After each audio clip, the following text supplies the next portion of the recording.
ସମସ୍ତଙ୍କୁ happy new year and ନମସ୍କାର। ମୁଁ ଆପଣମାନଙ୍କୁ କିଛି ବିଷୟ କହିବା ପାଇଁ ଚାହୁଁଛି। ଜଣେ ଆମର ପାଳକ ବନ୍ଧୁ ଅଛନ୍ତି, ସେ ଗୋଟିଏ ଗ୍ରାମକୁ ଯାଇଥିଲେ। କିଛି ଲୋକମାନେ ତାଙ୍କୁ ଧରି ବହୁତ ମାଡ଼ ମାରିଲେ, କହିଲେ ଜୟ ଶ୍ରୀରାମ କହିବାକୁ, କିନ୍ତୁ ସେ କହିଲେ ନାହିଁ, ତେଣୁ ଆହୁରି ମାଡ଼ ମାରିଲେ। ଦେଖନ୍ତୁ, ଯଦି ଜଣେ ବ୍ୟକ୍ତିଙ୍କ ପାଖରେ ବିଶେଷ ବିଷୟ ଅଛି, ତାହେଲେ ନିଶ୍ଚିତ ଭାବରେ ତାଙ୍କର ଜୟ ଜୟକାର ହବ। ପ୍ରଭୁ ରାମଙ୍କ ଠାରେ ଯେଉଁ ସମସ୍ତ ବିଶେଷ ବିଷୟ ଗୁଡ଼ାକ ଅଛି, ତାହା ମୁଁ ଆପଣମାନଙ୍କୁ କହିବାକୁ ଚାହେଁ। ପ୍ରଭୁ ରାମଙ୍କୁ ଈଶ୍ୱର ବିଷ୍ଣୁଙ୍କର ସପ୍ତମ ଅବତାର ବୋଲିକି କହନ୍ତି। ତାଙ୍କର ପୁଣ୍ୟ, ସତ୍ୟ, କର୍ତ୍ତବ୍ୟ ପରାୟଣତା, ବିଶ୍ୱସ୍ତତା, ଦୟା, ଆତ୍ମସଂଯମ ନୈତିକ ଜୀବନ ନିମନ୍ତେ ଆଦର୍ଶ ଅଟେ।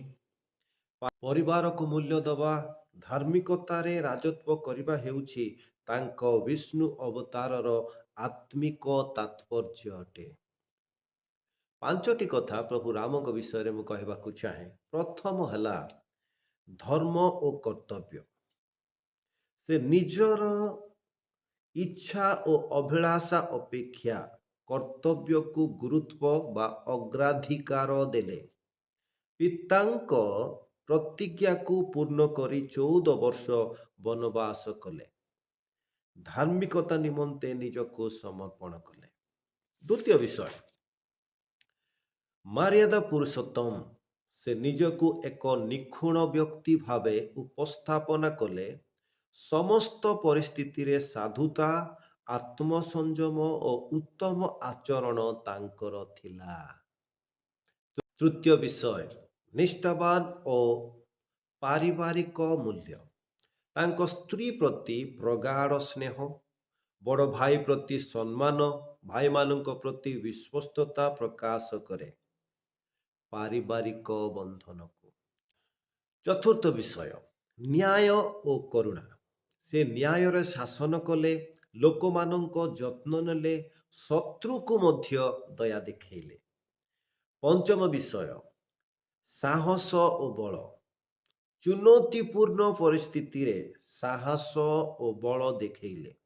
ଭୂତମାନଙ୍କର ରାଜା ତଥା ଡେମନ୍ କିଙ୍ଗ ରାବଣକୁ ବଧ କଲେ, ଯାହାକି ଉତ୍ତମ ମନ୍ଦ ଉପରେ ବିଜୟ କରିବାର ଏକ ଚିହ୍ନ ଅଟେ।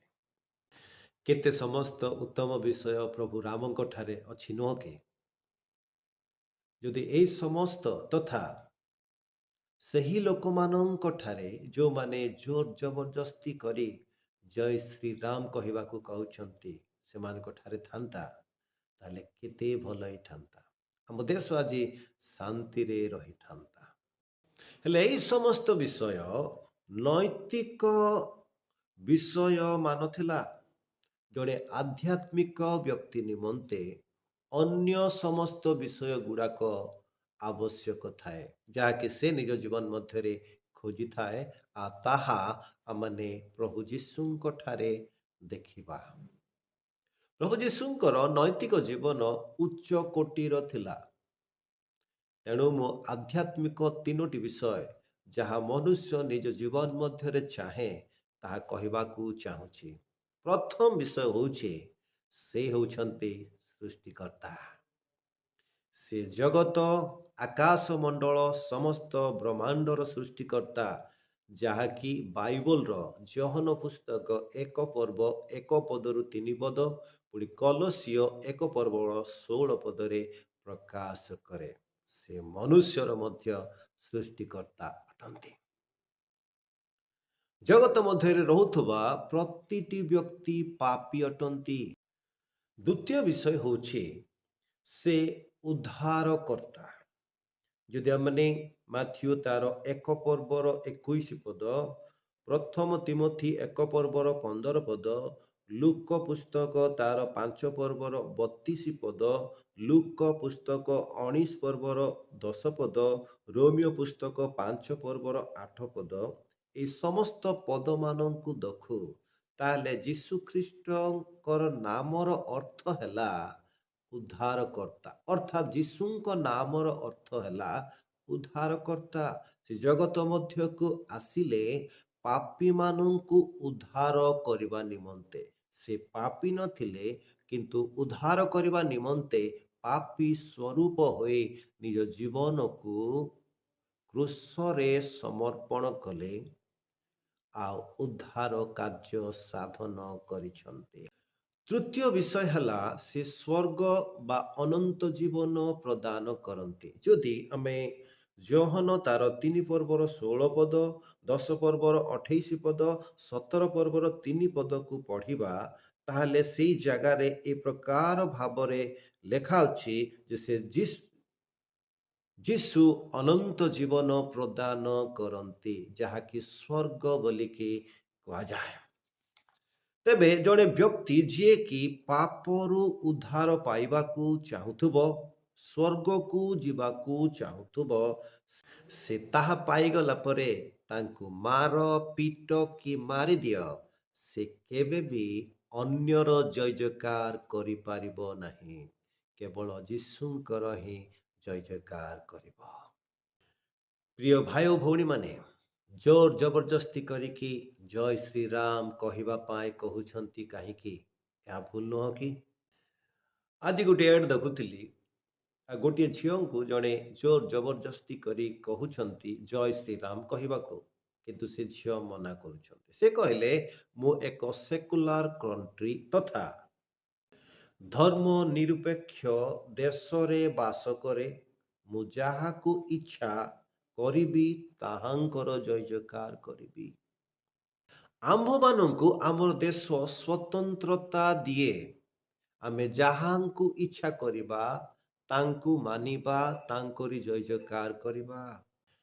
ଏଥିରେ ଜୋର ଜବରଦସ୍ତି କରିବା କଥା ହିଁ ନୁହଁ। ତା ସହିତ ଆଉ ଏକ ବିଷୟ ମଧ୍ୟ ମୁଁ କହିବା ପାଇଁ ଚାହେଁ। ଏକ ଐଶ୍ୱରିକ ଅଧିକାର, ଯେ ଈଶ୍ୱର ମନୁଷ୍ୟମାନଙ୍କୁ ଆମ୍ଭମାନଙ୍କୁ ସୃଷ୍ଟି କରିଛନ୍ତି, ସେ ନିଜ ଇଚ୍ଛା ଶକ୍ତି ଦେଇକି ସୃଷ୍ଟି କରିଛନ୍ତି। ତେଣୁ ଆମେ ଯାହାଙ୍କୁ ଇଚ୍ଛା କରିବା ତାଙ୍କରି ହିଁ ଜୟ ଜୟକାର କରିବା। ଜୋର ଜବରଦସ୍ତି କରିକି ଜୟ ଜୟକାର କରିବାକୁ କହିବା କଥା ନୁହଁ। এই ସମସ୍ତ ବିଷୟ ଭୁଲ ଅଟେ।